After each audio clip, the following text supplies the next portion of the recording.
Today we are taking a look at the all-new, redesigned for 2016 Audi TT. And here we have the high-performance TTS.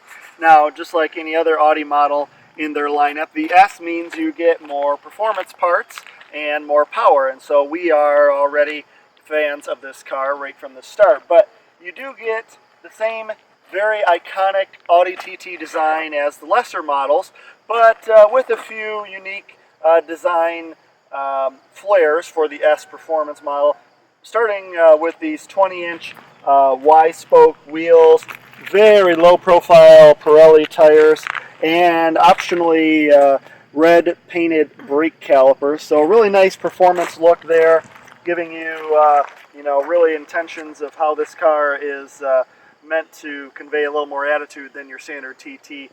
And you've got kind of the fake stainless finish mirror caps and a more aggressive lower front fascia. TTs have the all LED front headlights, really great visibility in the nighttime driving there. And overall, I'd say through the years, the TT has probably come a little more mainstream than what we debuted with all those years ago. But you still have a very iconic greenhouse that stretches way back, no B-pillar, so you do have very good visibility inside this car. And really, like I said, still a unique profile, and a pretty unique profile, especially for a front-wheel drive based, or all-wheel drive in this case, car. So it looks good, no doubt about it, but it's still a small car. We do have to remember that even though this is really advertised as a 2+2, the rear seat is virtually non-usable for a human being. So it's really a two-seater, and we have this hatch back here, which gives us easy to access the cargo in this car, but it's not very deep, so you're still pretty limited in what can go in there. Obviously, the smartest thing to do is to drop the rear seats forward and really utilize the longer load floor, and then you can get a pretty decent amount of stuff in here. Audi says 12 cubic feet, but overall easy to access at least, and as a sports car goes, it is more everyday usable than most. So around back in the design, you have really nicely finished quad tailpipes. We like that a lot. We like this color too, but Audi does charge extra for it, so I'm sure we could find something standard to save a little money on. But the design has always been a TT trademark, and now with this TTS, they've really brought in the performance aspect, maybe more so than even in the past. So our 2-liter turbo here is rated at 292 horsepower and 280 pound-feet of torque. So this thing has a really nice eager mid-range, in the 3,000 to 5,000 range especially is where you want to be. Now we're a little surprised maybe that this day and age Audi still has the very good, don't make any mistakes, 6-speed DSG dual clutch transmission, but we kind of expected maybe one of their newer 7-speed offerings or something along those lines. Still works fine, maybe not as quick as the latest and greatest, but still, when you flat-foot it, it can fire off upshifts just about as fast as you can expect. So, performance-wise, really, really nice. And then, of course, this car has a really usable, most sports cars you've got to park when the cold weather sets in. This car on a nice set of snow tires would still do very well with the all-wheel drive Quattro system. You could drive this car in a lot more unforgiving weather than your average sports car. So you've got that option as well. I'd like to say that the ride quality is a pretty good balance. This does have magnetic shocks that Audi is offering. So when you adjust the drive selector between comfort and sport, or you can actually mix up the settings a bit in an individually customized setting, it does give you a pretty decent ride and cut out a lot of the jitteriness during comfort mode. In sport mode, you get a lot of that. You get the responsiveness and the quick turn in and all of that kind of thing. So we do give them kudos for tuning it that way.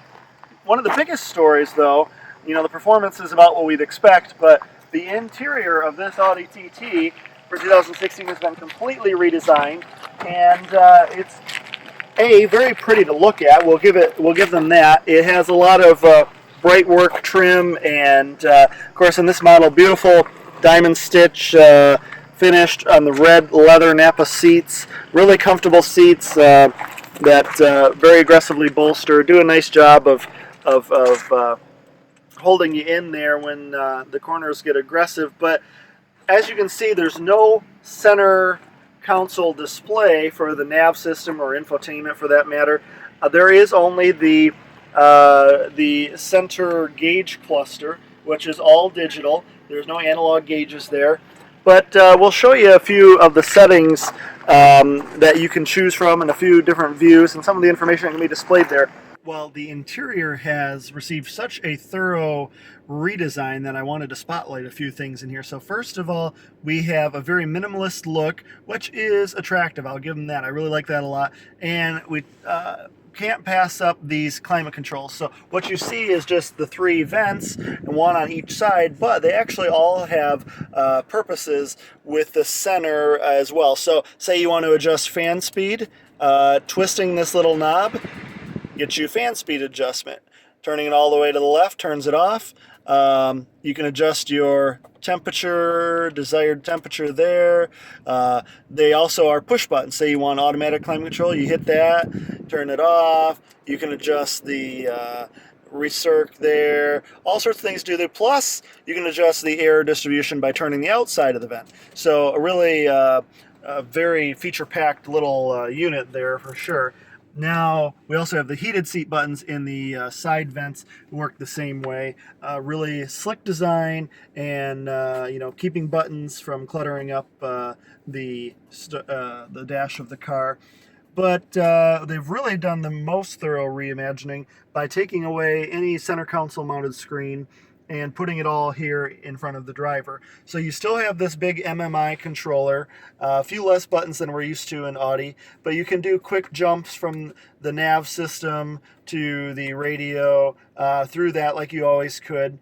One neat feature on the telephone screen, for example, or when entering a destination with the nav screen, is that their trackpad for writing out the letters has been integrated into the center controller, so that's pretty neat as far as utilizing it to draw out your letters and then bring up an available name, and you can backspace on there. If I wanted a B, I could type my B and then go from there. It is very accurate with the hand writing recognition. I'll give them credit for that, and a pretty nifty feature. I don't know why you would use that when you could use voice recognition. That seems to work well as well, but maybe for addresses it's a little more handy. And there's different views for the screen too. So right now we have the more aggressive sport model, or sport display, which gives you a tachometer front and center, and also the graphics are very good, so you get a very nice lag-free display, which has been a trouble in the past with other automakers. But you can send the little information down to the corners to give us bigger information in the middle, where you're going to have either audio displays or the trip computer type displays, or the navigation that ties in with Google Maps and will give you satellite views as well. Very, very nifty, very slick graphics package, and really just pretty thoroughly well thought out system. It just takes some getting used to. There's a learning curve to it, but owners will probably grow to like it. It depends if you have a passenger who feels maybe a little bit left out of the action, and like I said, some of the stuff that maybe a passenger would be able to do in the past, not as easily done in this system. But on a sports car, probably not the most important feature. So we like it now that we're used to it, and we give Audi a lot of credit for really thinking outside the box and trying to improve some interfaces here, as well as the design. There's a lot to talk about in this car. We've just really given you the highlights here, but it drives very sportingly. It's actually a bit of a bargain, really, at $52,000 to start, and we have a lot of options on this, none of what you really need to enjoy the TTS. For $58,000 as tested, it's really a usable year-round vehicle, if you don't need any more than 2 passengers, because as we mentioned, there's nobody going in the back seat. 23 miles per gallon on the highway, or on the city rather, and 27 miles per gallon on the highway. Not great, but certainly better than a lot of sports cars that feature larger engines. So it's something you'll want to take a look at, and really recommend that you, if you've passed the TT up in the past, that you take a look at the new 2016 model, because it is a thorough redesign, and a pretty good one at that.